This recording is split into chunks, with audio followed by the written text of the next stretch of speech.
तारीख 17 अगस्त 1988। समय दोपहर 3:46। स्थान भावलपुर एयरपोर्ट, पाकिस्तान।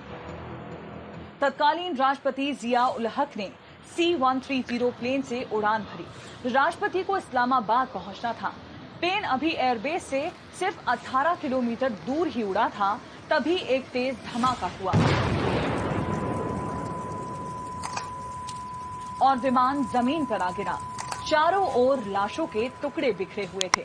लोगों की पहचान करना भी मुश्किल हो रहा था। ट्रेनर में जानेंगे उस दिन की पूरी कहानी और क्या राष्ट्रपति जिया उल हक की मौत एक साजिश थी।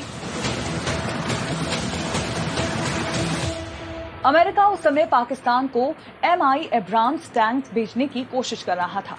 उसी का ट्रायल देखने के लिए 17 अगस्त 1988 को राष्ट्रपति जिया उल हक बहावलपुर पहुंचे थे। जिया उल हक के बेटे एजाज उल हक ने एक इंटरव्यू में बताया था कि उस परीक्षण के लिए DG मिलिट्री ऑपरेशन या DG टेक्निकल ट्रेनिंग या voice chief of army staff भी जा सकते थे, लेकिन फौज के कुछ अधिकारियों ने जिया उल हक पर वहां जाने का दबाव बनाया, जिसके बाद जिया उल हक बहावलपुर पहुंचे और अमेरिकी राजदूतों ने टैंक का ट्रायल दिया।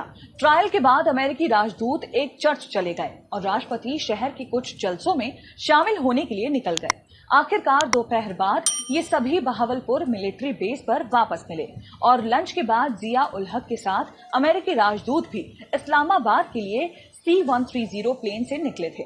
जिया उल हक के जीवन में यह दौर ऐसा था जब वो अपने साय से भी डरने लगे थे। उन्हें अंदाजा हो गया था कि उनके करीबी ही उनकी जान के दुश्मन बने हुए हैं। डर का आलम यह था कि वो अपनी सारी जिम्मेदारियां घर से ही पूरी करने लगे थे।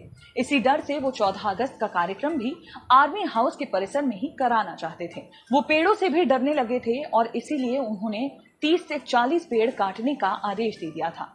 प्लेन क्रैश में राष्ट्रपति जिया उल हक की मौत हो गई, लेकिन उनका पोस्टमार्टम तक नहीं किया गया।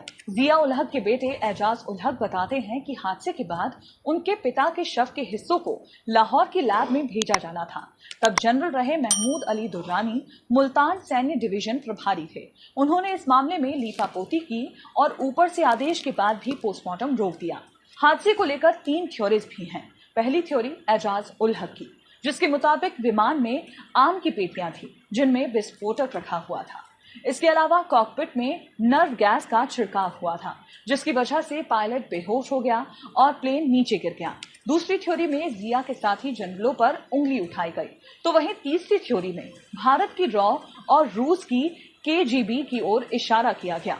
राष्ट्रपति जिया उल हक की मौत के बाद चुनाव हुए और बेनजीर भुट्टो सत्ता में आई।